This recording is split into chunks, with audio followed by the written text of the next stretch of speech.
I, Claudius, by Robert Graves. From the autobiography of Tiberius Claudius, Emperor of the Romans, born 10 BC, murdered and deified AD 54.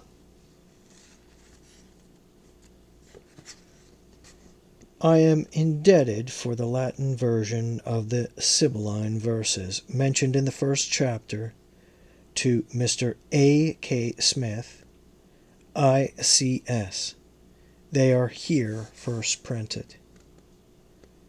Punica centanos derobet poena perannos. Res Romano viro parabet Caesar Riato. Calvus Caesarera dominus domina nat bitar urbi. Omnibus ilvirus mulier ma ille puellis. Rex equitabit equo bifidus equus unguibus ibit. Filius imbelli fictus mactaverit ictu imperium hic alter ficto patre Caesariato. Caesarea crinitis habet quae marmor Romae. Mudabit lateris non visis vinciet urbem. Compedibus fictae secreto coniugus astu. Occidit unfictus bona filius occupit heres. Tertius hinc sumet ficto patre Caesariato. Calvus casare regnum cu sanguine limus. Commixtus victrus pines ilium et victa vicium. Roma erit. Ille instar gladiae povinar habeat. Filius et fictus regni poteatur iniqui. Quartus habet solium ficto patre Caesariato. Calvus Caesare in Venus cu Roma ministra este. Feta veneficus urbs impia serviet uni. Quo pure ibat equo vectus calcatus eodem. Se eo vinum faro sededesse fatitur equino. Caesariatus ad hoc quintus numerabitur hirtus. Caesarea toti genti topentus avatae. Imbecilus iners estivus ader Roma. Eptis aquas populo frumenta hiemalia praebit. Ille tamen ficta sequito coniugus astu. Occidet und fictus bona filius occupant heres. Sextus habet regnum ficto patre Caesariato. Flama pavor Cytherodius untria monstra per urban. Sanguine dextra rubet materno. Septimus heres. Nemo erit at sexti busto cruo. Ibit ab imo. Galpton Brixham, 1954. Robert Graves.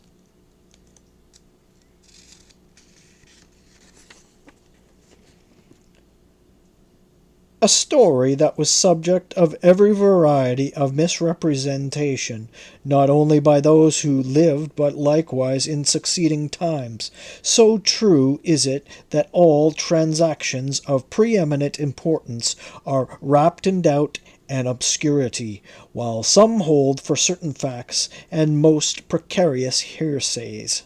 Others turn facts into falsehood, and both are exaggerated by posterity. Tacitus. Author's note. The gold piece here used as the regular monetary standard is the Latin aureus, a coin worth 100 sestertii, or 25 silver denarii, silver pieces. It may be thought of as worth roughly £1 sterling, or $5 at pre-war value. The mile is the Roman mile, some 30 paces shorter than the English mile. The marginal dates have for convenience been given according to Christian reckoning. The Greek reckoning used by Claudius counted the years from the first Olympiad, which took place in 776 BC. For convenience also, the most familiar geographical names have been used.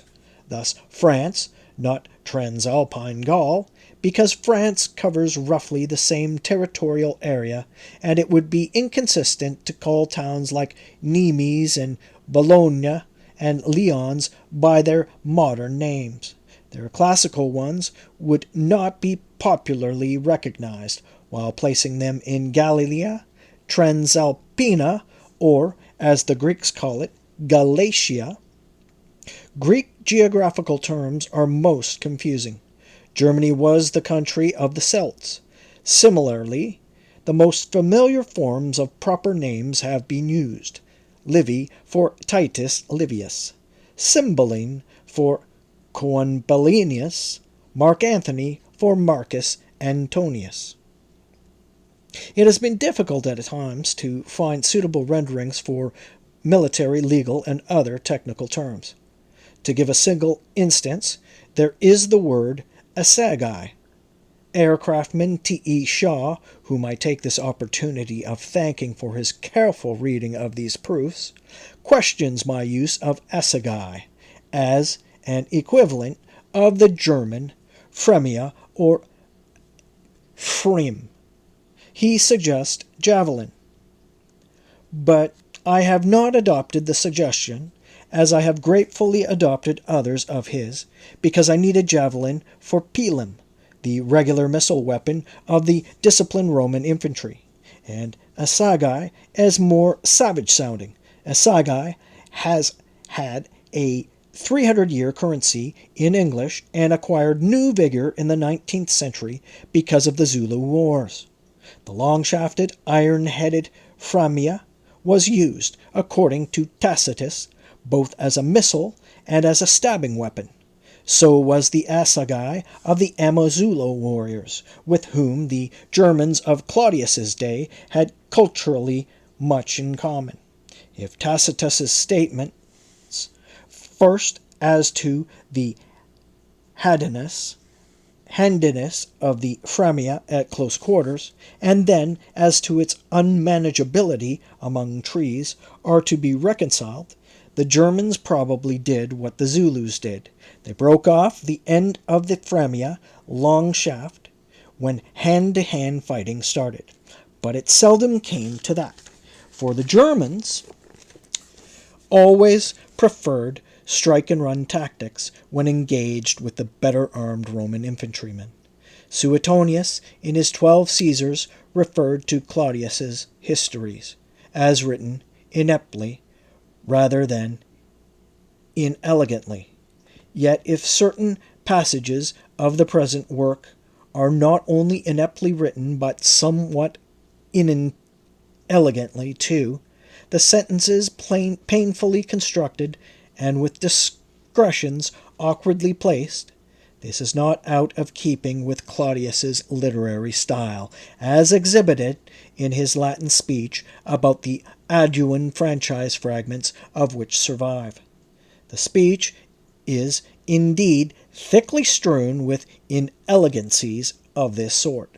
But then it is probably a transcription of the official shorthand record of Claudius's exact words to the Senate, the speech of a tired man conscientiously extemporizing oratory from a paper of rough notes. I, Claudius, is a controversial piece of writing, as Greek, indeed, is a far more conversational language than Latin. Claudius's recently discovered Greek letter to the Alexandrians, which may, however, be partly the work of an imperial secretary, reads much more easily than the Aeduan speech. For help towards classical correctness, I have to thank Miss Earlys Roberts, and for criticism of the congruity of the English, Miss Laura Riding. 1934. Robert Graves.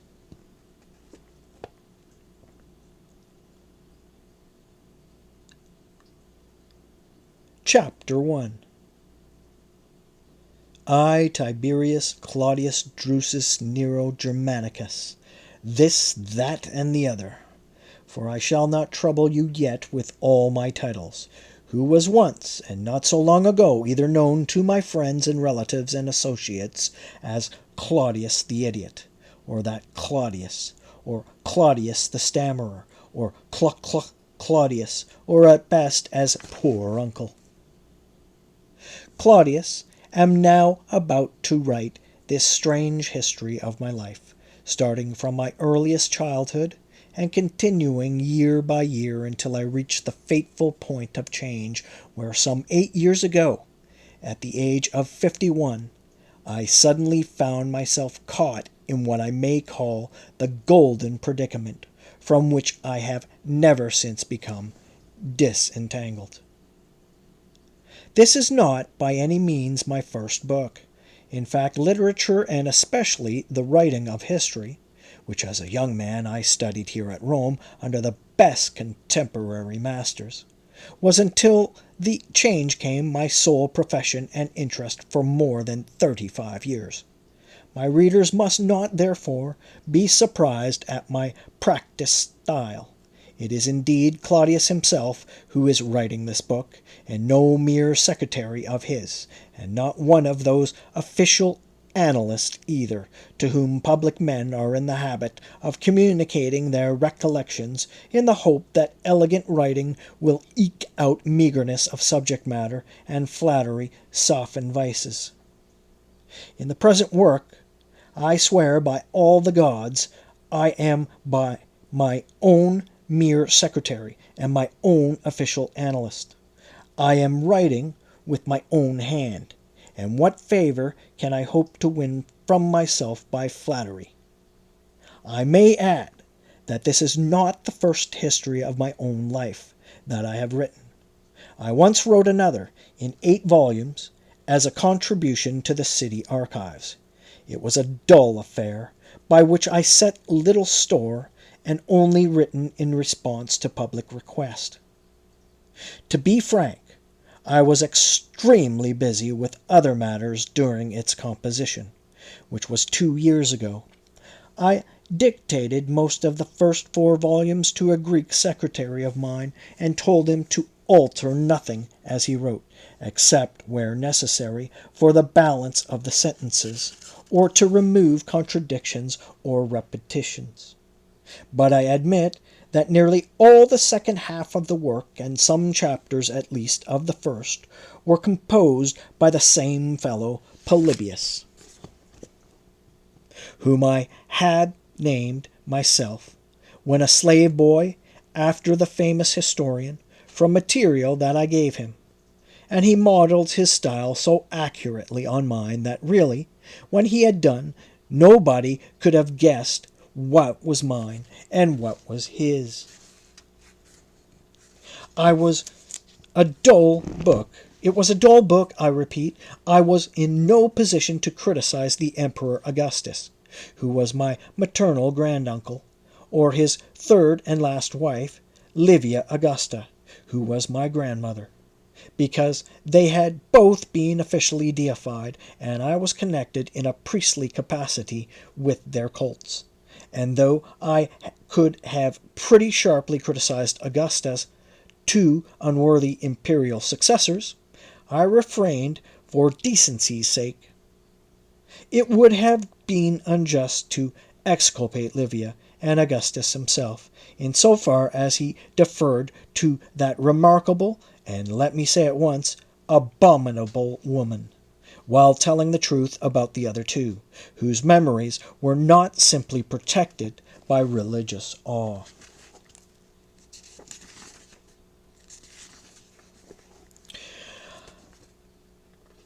I let it be a dull book, recording merely such uncontroversial facts as, for example, that so-and-so married so-and-so, the daughter of such and such, who had this or that number of public honors to his credit, but not mentioning the political reasons for the marriage or the behind-the-scene bargaining between the families.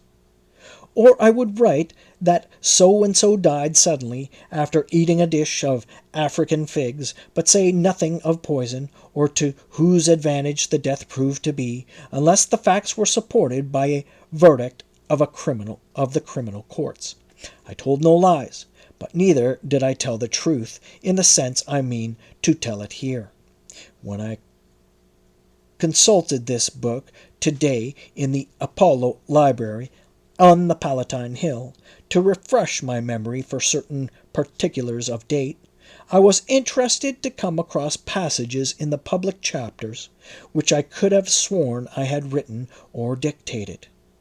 The style was so peculiarly my own, and yet which I had no recollection of writing or dictating. If they were by Polybius, they were a wonderfully clever piece of mimicry. He had my other histories to study, I admit. But if they were really by myself, then my memory is even worse than my enemies declare it to be. Reading over what I have just put down, I see that I must be rather exciting than disarming suspicion. First, as to my sole authorship of what follows, next as to my integrity as an historian, and finally as to my memory for facts. But I shall let it stand. It is myself writing as I feel, and as the history proceeds the reader will be the more ready to believe that I am hiding nothing, so much being to my discredit. This is a confidential history, but who, it may be asked, are my confidants? My answer is, it is addressed to posterity. I do not mean my great-grandchildren or my great-great-grandchildren. I mean an extremely remote posterity. Yet my hope is that you, my eventual readers of 100 generations ahead or more, will feel yourselves directly spoken to, as if by a contemporary, as often Herodotus and Thucydides, long dead, seem to speak to me. And why do I specify so extremely remote a posterity as that? I shall explain. I went to Cumae in Campania a little less than 18 years ago and visited the Sibyl in her cliff cavern on Mount Gorus. There is always a Sibyl at Cumae, for when one dies, her novice attendant succeeds, but they are not all equally famous. Some of them are never granted a prophecy by Apollo in all the long years of their service.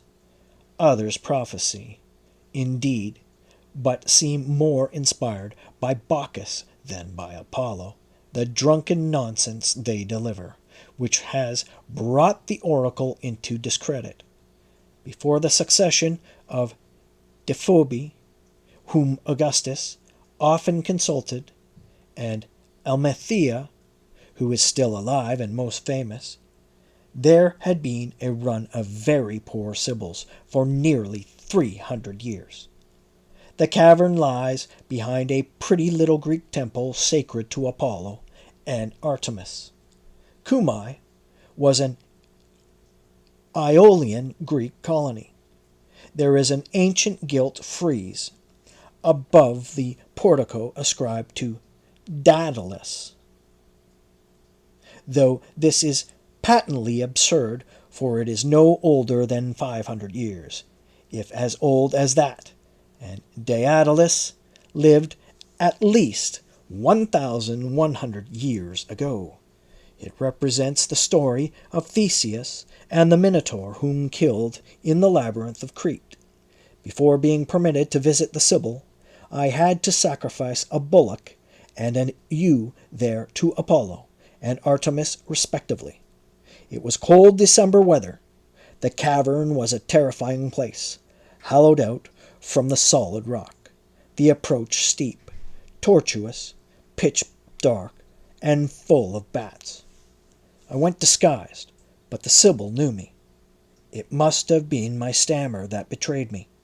I stammered badly as a child, and though by following the advice of specialists in elocution, I gradually learned to control my speech on set public occasions, yet on private and unpremeditated ones I am still, though less so than formerly, liable every now and then to trip nervously over my own tongue, which is what happened to me at Cumae.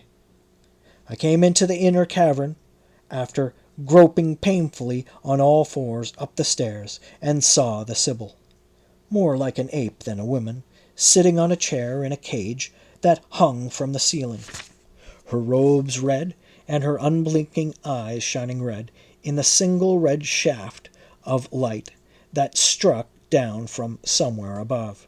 Her toothless mouth was grinning. There was a smell of death about me, but I managed to force out the salutation that I had prepared. She gave me no answer. It was only some time afterwards that I learnt that this was the mummied body of Deiphobe, the previous Sibyl, who had died recently at the age of 110. Her eyelids were propped up with glass marbles, silvered behind to make them shine. The reigning Sibyl always lived with her predecessor. Well, I must have stood for some minutes in front of Deiphobe, shivering and making propitiatory grimaces. It seemed a lifetime. At last the living Sibyl, whose name was Almathea, quite a young woman too, revealed herself.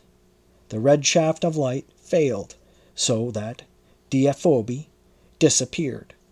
Somebody, probably the novice, had covered up the tiny red glass window, and a new shaft, white, struck down and lit up Almathea, seated on an ivory throne in the shadows behind. She had a beautiful, mad-looking face with a high forehead, and sat as motionless as Deiphobe, but her eyes were closed. My knees shook, and I fell into a stammer from which I could not extricate myself. "Oh, sip, sip, sip, sip, sip," I began. She opened her eyes, frowned, and mimicked me. "Oh, claw, claw, claw." That shamed me, and I managed to remember what I had come to ask. I had, with a great effort, "Oh, Sibyl, I have come to question you about Rome's fate and mine." Gradually, her face changed. The prophetic power overcame her. She struggled and gasped, and there was a rushing noise through all the galleries. Doors banged. Wings swished my face. The light vanished, and she uttered a Greek verse in the voice of the god. "Who groans beneath the Punic curse, and strangles in the strings of purse, before she mends must sicken worse. Her living mouth shall breed blue flies, and maggots creep about her eyes. No man shall mark, the day she dies." Then she tossed her arms over her head and began again. 10 years, 50 days, and 3, claw, claw, claw shall given be, a gift that all desire but he. To a fawning fellowship he shall stammer, cluck, and trip, dribbling always with his lip. But when he's dumb and no more here, 1900 years or near, claw, claw, Claudius shall speak clear. The god laughed through her mouth, then a lovely yet terrible sound. Ho, ho, ho! I made obeisance, turned hurriedly, and went stumbling away, sprawling headlong down the first flight of broken stairs, cutting my forehead and knees, and so painfully out, the tremendous laughter pursuing me. Speaking now as a practiced diviner, a professional historian, and a priest who has had opportunities of studying the Sibylline books as regularized by Augustus, I can interpret the verses with some confidence. By the Punic curse, the Sibyl was referring plainly enough to the destruction of Carthage by us Romans. We have long been under a divine curse because of that. We swore friendship and protection to Carthage in the name of our principal gods, Apollo, including, and then, jealous of her quick recovery from the disasters of the Second Punic War, we tricked her into fighting the Third Punic War and utterly destroyed her, massacring her inhabitants and sowing her fields with salt. The strings of purse are the chief instruments of this curse, a money madness that has choked Rome ever since she destroyed her chief trade rival and made herself mistress of all the riches of the Mediterranean. With riches came sloth, greed, cruelty, dishonesty, cowardice, effeminacy, and every other un-Roman vice. What the gift was that all desired but myself, and it came exactly 10 years and 53 days later, you shall read in due course. The lines about Claudius speaking clear puzzled me for years. But at last, I think that I understand them. They are, I believe, an injunction to write the present work. When it is written, I shall treat it with a preservative fluid, seal it in a lead casket, and bury it deep in the ground somewhere for posterity to dig up and read. If my interpretation be correct, it will be found again some 1900 years hence. And then, when all other authors of today whose works survive will seem to shuffle and stammer, since they have written only for today, and guardedly my story will speak out clearly and boldly.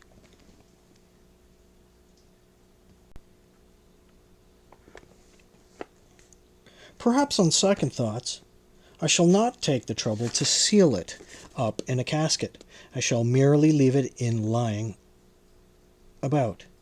For my experience as a historian is that more documents survive by chance than by intention. Apollo has made the prophecy, so I shall let Apollo take care of the manuscript. As you see, I have chosen to write in Greek because Greek, I believe, will always remain the chief literary language of the world. And if Rome rots away, as the Sibyl has indicated, will not her language rot away with her? Besides, Greek is Apollo's own language. I shall be careful with dates, which you see I am putting in the margin, and proper names. In compiling my histories of Etruria and Carthage, I have spent more angry hours than I care to recall, puzzling out in what year this or that event happened, and whether a man named so-and-so was really so-and-so, or whether he was a son or grandson or great-grandson of no relation at all. I intend to spare my successors this sort of irritation. Thus, for example, of the several characters in this present history who have the name of Drusus, my father, myself, a son of mine, my first cousin, my nephew, each will be plainly distinguished wherever mentioned. And, for example, again, in speaking of my tutor, Marcus Portius Cato, I must make it plain that he was neither Marcus Portius Cato, the censor, instigator of the Third Punic War, nor his son of the same name, the well-known jurist, nor his grandson, the consul of the same name, nor his great-grandson, of the same name, Julius Caesar's enemy, nor his great-great-grandson, of the same name, who fell at the battle of Philippi, but an absolutely undistinguished great-great-great-grandson, still of the same name, who never bore any public dignity, and who deserved none. Augustus made him my tutor, and afterwards schoolmaster to other young Roman noblemen and sons of foreign kings, for though his name entitled him to a position of the highest dignity, his severe, stupid, pedantic nature qualified him for nothing better than that of elementary schoolmaster. To fix the date to which these events belong, I can do no better. I think then to say that my birth occurred in the 744th year after the foundation of Rome by Romulus, and in the 767th year after the first Olympiad, and that the Emperor Augustus, whose name is unlikely to perish even in 1900 years of history, had by then been ruling for 20 years. Before I close this introductory chapter, I have something more to add about the Sibyl and her prophecies. I have already said that at Cumae, when one Sibyl dies, another succeeds, but that some are more famous than others. There was one very famous one, Demophile, whom Aeneas consulted before his descent into hell. And there was a later one, Hierophile, who came to King Tarquin and offered him a collection of prophecies at a higher price than he wished to pay.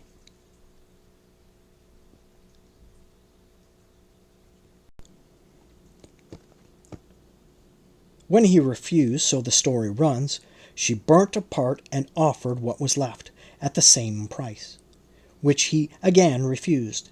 Then she burnt another part and offered what was left, still at the same price, which for curiosity he paid.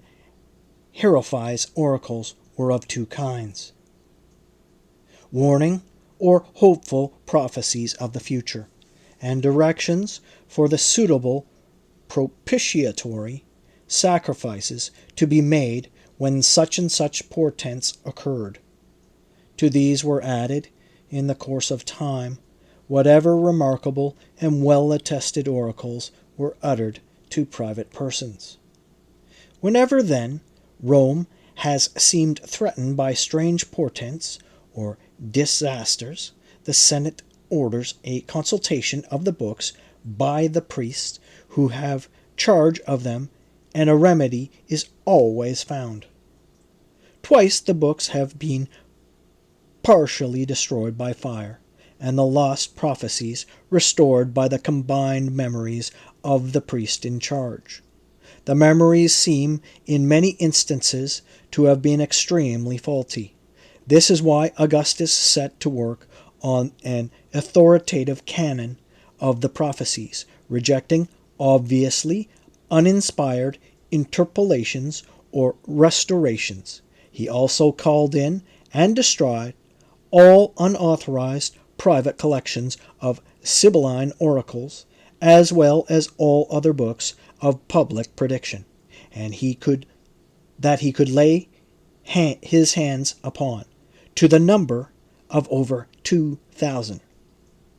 The revised Sibylline books he put in a locked cupboard under the pedestal of Apollo's statue in the temple which he built for the god close to his palace on the Palatine Hill. A unique book from Augustus's private historical library came into my possession some time after his death. It was called Sibylline curiosities, being such prophecies found incorporated in the original canon as have been rejected as spurious by the priest of Apollo. The verses were copied out in Augustus's own beautiful script, with the characteristic misspellings which originally made from ignorance he ever after adhered to as a point of pride.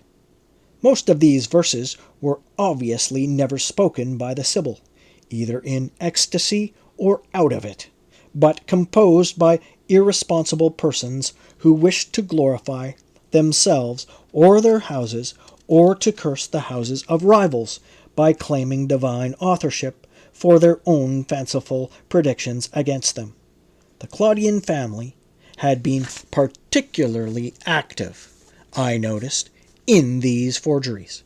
Yet I found one or two pieces whose language proved them respectably archaic, and whose inspiration seemed divine, and whose plain and alarming sense had evidently decided Augustus, his world was law among the priests of Apollo, against admitting them into his canon. This little book I no longer have, but I can recall almost every word of the most memorable of these seemingly genuine prophecies, which was recorded both in the original Greek and, like most of the early pieces in the canon, in rough Latin verse translation. It ran thus: 100 years of the Punic curse, and Rome will be slave to a hairy man that is scant of hair. Every man's woman, and each woman's man. That steed that he rides shall have toes for hoofs. He shall die at the hand of his son, no son, and not on the field of war. The hairy one next to enslave the state shall be son, no son, of this hairy last. He shall have hair in a generous mop. He shall give Rome marble in place of clay, and fetter her fast with unseen chains, and shall die at the hand of his wife, no wife, to the gain of his son, no son. The hairy third to enslave the state shall be son, no son, of this hairy last. He shall be mud well mixed with blood, a hairy man that is scant of hair. He shall give Rome victories and defeat, and die to the gain of his son, no son. A pillow shall be his sword. The hairy fourth to enslave the state shall be son, no son, of this hairy last. A hairy man that is scant of hair. He shall give Rome poisons and blasphemies, and die from a kick of his aged horse, that carried him as a child. The hairy fifth to enslave the state, though against his will, shall be that idiot whom all despised. He shall have hair in a generous mop. He shall give Rome water and winter bread, and die at the hand of his wife, no wife, to the gain of his son, no son. The hairy sixth to enslave the state shall be son, no son, of this hairy last. He shall give Rome fiddlers and fear and fire. His hand shall be red with a parent's blood. No hairy seventh to him succeeds, and blood shall gush from his tomb. Now it must have been plain to Augustus that the first of the hairy ones, that is, the Caesars, for Caesars means a head of hair, was his grand-uncle Julius, who adopted him. Julius was bald, and he was renowned for his debaucheries with either sex, and his war charger, as is a matter of public record, was a monster which had toes instead of hooves. Julius escaped alive from many hard-fought battles, only to be murdered at last in the Senate house by Brutus.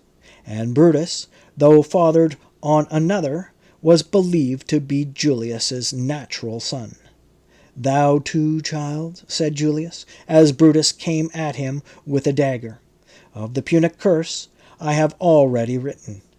Augustus must have recognized in himself the second of Caesars. Indeed, he himself, at the end of his life, made a boast, looking at the temples and public buildings that he had splendidly re-edified, and thinking, too, of his life's work in strengthening and glorifying the empire, that he had found Rome in clay and left her in marble. But as for the manner of his death, he must have found the prophecy either unintelligible or incredible, yet some scruple kept him from destroying it. Who the hairy third, and the hairy fourth, and the hairy fifth were, this history will plainly show. And I am indeed an idiot if, granting the oracle's unswerving accuracy in every particular up to the present, I do not recognize the hairy sixth, rejoining on Rome's behalf that there will be no hairy seventh to succeed him.